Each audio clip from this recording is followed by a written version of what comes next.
हिंदू संगठन जिस दरगाह को अवैध कह रहे हैं उस मामले में दरगाह पक्ष का क्या कहना है, ये जानने के लिए हम पहुंचे हैं ट्रस्टियों के पास। एक एक कर दोनों ट्रस्टियों से हम बात करते हैं। आप अपने बारे में बताइए, क्या नाम है आपका और क्या जो आरोप लग रहा है उस पर आपका क्या कहना है? मेरा नाम रफ़ीक बिलाली है। मैं दरगाह का खिदमतगार हूँ। कहने का मेरा ये मकसद है कि जो लोग हमें आरोप कर रहे हैं कि ये दरगाह अवैध है, तो हमारे पास में इसके प्रूफ है कि हमारी दरगाह अवैध नहीं है, जिसके बारे में हम लोग 7/12 से लेके और वक्फ ट्रस्ट से लेके इन तमाम पेपर हमारे पास में मौजूद है, जिसके अंदर हमने पहला एक ये भी बता रहे हैं हमने कि जिस तरह से हमने जो निवेदन दिए हैं क्या कि ये हिंदू संगठनें जितने भी है ये हम पर जो झूठे आरोप लगा रही है, क्या तो ये झूठे आरोप कैसे लगा रही है, क्या क्या लगा रही है, हमने उनके खिलाफ में बहुत सारे निवेदन दिए। अब ये निवेदन को सरकार ने जो है डिपार्टमेंट ने हमारी उसको थोड़ा सा अंधेरे में रख के चुकबुक कर दिए। जैसे कि अब ये देखो, ये वक्फ में हमारी रजिस्टर है, ठीक है। अब जब वक्फ में रजिस्टर है जी बता दीजिए। मैं बता रहा हूँ, एक मिनट, ठीक है। 10 जी जी ये वर्क रजिस्ट्रेशन आपका नाम बताइए। तबरेज इनामदार है। ये वर्क रजिस्ट्रेशन है।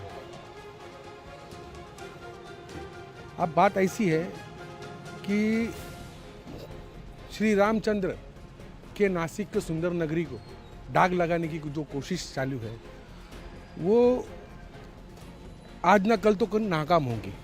सच तो सच होता है। जैसा ये बताते हैं अनिनाधिकृत बोले तो ये गलत संस्था है।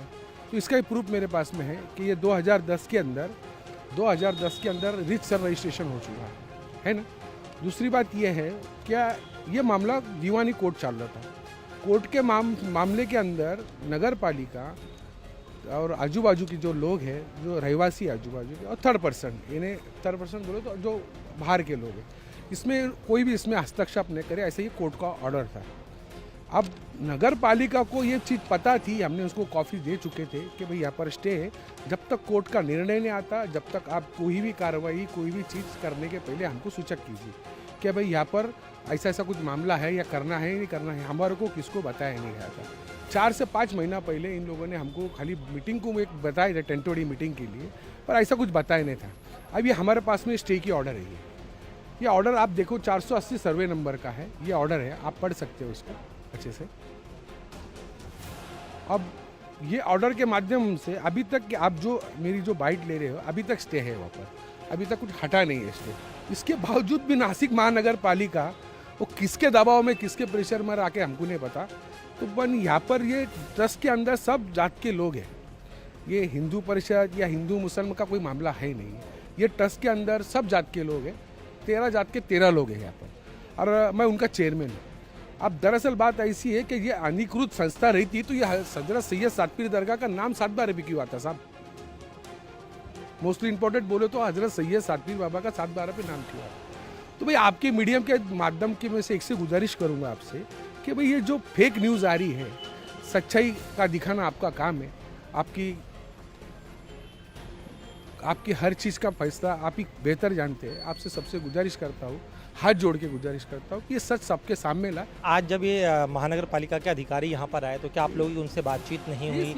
तो क्या तो रिक्वेस्ट किया कि भाई जो भी आपको स्टे है, ये स्टे की कॉपी है, आप गलत काम कर रहे हो, नहीं आपको जो करना है करो। बोले आप कोर्ट से चले जाओ, तो बोले ठीक है। हमारे को भारत के संविधान पे भरोसा है, 101% भरोसा है। बाबा साहेब अम्बेडकर के सदका है हम लोगों के ऊपर, सबके ऊपर, जिसके सदके तुफेल में हिंदुस्तान की तमाम पब्लिक जी रही है, सुकून से जी रही है। और ऐसे लोगों को हमको रोड पे लाना कोई बड़ी बात नहीं है। तो आज ना कल तो हम उनको रोड पे लाएंगे और सच सामने लाएंगे। आपके बारे में बताइए, आपका नाम बताइए और आप कैसे जुड़े हुए ये बताइए। अभी मैं मेरे पिताजी में जो नाम से शुरू मेरा नाम अजित परदेसी है। मेरे पिताजी के वक्त से मैं यहाँ पे आता हूँ। उनके पिताजी उनको लेके आते थे और मेरे पिताजी ने मेरे को लाया। लगभग मेरी तीसरी पीढ़ी जो यहाँ पे सेवा में। आप सेवादार हैं यहाँ पर? जी, मैं वहाँ का रोज का शाम का पूजा मैं करता हूँ, डेली का। तो आप चूँकि आप कह रहे हैं कि आपकी तीसरी पीढ़ी आपकी यहाँ पर जो है सेवा करने आती है, तो ऐसे में ये जो आरोप लगाया जा रहा है कि वहाँ पर प्लेन ओपन प्लेस था, उसके बाद वहाँ पर एक एक कर मेरे को याद है, वहाँ से तो मैं वही देख रहा हूँ जो अभी तोड़ा गया है, जहाँ से मेरे को याद है, जहाँ मतलब एक बचपन के उम्र से जब पिताजी उंगली पकड़ के लाते थे तब से तो वो स्ट्रक्चर मुझे वैसे ही दिख रहा है। तो ये जो मेरे पहले का क्या था वो नहीं पता मुझे, मेरे पिताजी के वक्त का, पर मेरे वक्त का लगभग 30-40 साल से मैं वो स्ट्रक्चर वैसा ही दिख रहा हूँ। और ये मुझे नहीं लगता कि ये सब चीज़ें लीगल होने के बावजूद, जैसा मैं जुड़ा हूँ हर चीज़ मेरे को थोड़ी बहुत तो पता है, तो ये सब चीज़ें प्रॉपर होने के बाद में नगर पालिका ने कैसा ऑब्जेक्शन लिया मुझे समझ में नहीं आ रहा है। कह रहे कि 25 साल से ही उसके पहले कुछ नहीं था वो सब। मेरा उम्र 43 है, मेरा उम्र 43, मैं लगभग 35 9-10 साल की उम्र में तो मेरे पिताजी ने लाया होगा मुझे, तो 35 साल से तो मैं ही देख रहा हूँ। अब उस वक्त के मेरे पास में फोटो होते तो वो मैं आपको प्रूफ दिखाता सर के, प्रूफ है मेरे पास में। सकल हिंदू समाज की तरफ से झूठ बोला जा रहा है आपके साथ। अभी वो किसने झूठ फैलाया वो नहीं पता मुझे, मैं किसी का नाम नहीं ले सकता, पर ये जो भी हुआ है वो हमारे साथ में गलत हुआ। मैं हिंदू इंसान हूँ, मैं भगवान में भी मानता हूँ, यहाँ पे भी मैं जब बचपन से लेके आ रहा तो मेरी यहाँ पे भी श्रद्धा है, बराबर, मेरा ऐसा कोई ये नहीं है, पर मैं श्रद्धा से आता हूँ। यहाँ पे मेरे श्रद्धा के ऊपर घात किया गया, ये 100% है। आप कह रहे हैं कि आप यहाँ पर खादी में, जैसे इन्होंने अपना अनुभव बताया, आप कितने वर्षों से जुड़े हुए हैं, आप अपने बारे देखो, मैं भी यहाँ पर जो है अपने बचपन से जुड़ा हुआ हूँ, यानी कितने साल हो गए होंगे? तो हमारे जो वालिद थे अनवर शेख करके, तो वो बचपन में जब गाड़ी पे लेके आया करते थे मुझे, तो करीबन मेरी उम्र वहाँ पर 10 साल भी नहीं होगी, कम से कम 8 या 9 साल का था मैं जब से यहाँ दरगाह से जुड़ा हुआ हूँ। जब से लेके तो आज तक मैंने ये कभी नहीं सुना कि ये प्रॉपर्टी जो है नगर पालिका के कब्जे में है। और एक चीज़ बताइए, एक और दावा ये कर रहे थे कि पहले वहाँ पर सिर्फ एक मजार थी, धीरे धीरे वहाँ पर 7 मजार बना दी गई, इस बारे में सच का ये बताइए। एविडेंस है हमारे पास में, हम बात जो भी करते हैं एविडेंस से बात करते, पेपर के वर्क में हमेशा से 7 मजार वहाँ पे 7 मज़ार सातों के नाम है हमारे पास में, सातों के वलियों के नाम है। और वो एक खास बात बताता हूँ, उनकी अम्मा जान भी है बाजू में, जिसको आई साहब बोलते हैं, वो भी है वहाँ पर। ये सब गलत अफवाह है। ऑन पेपर आप कभी भी बोलिए, हमारे को हैंड टू हैंड सामने बैठकर हम बात कर सकते हैं। आपने कहा आपको हाईकोर्ट का दरवाज़ा खटखटाने वाले, कब तक आप याचिका दायर कर दें ताकि इस मामले? जी 100% दिखाएंगे, क्योंकि कैसा है, जो आज नहीं रोका तो आगे चल के बहुत सारा प्रॉब्लम हो जाएगा, है ना। आज ये समझ लो ना, हमारी 51 उम्र हो गई है, 10-20 साल की ज़िंदगी बची है।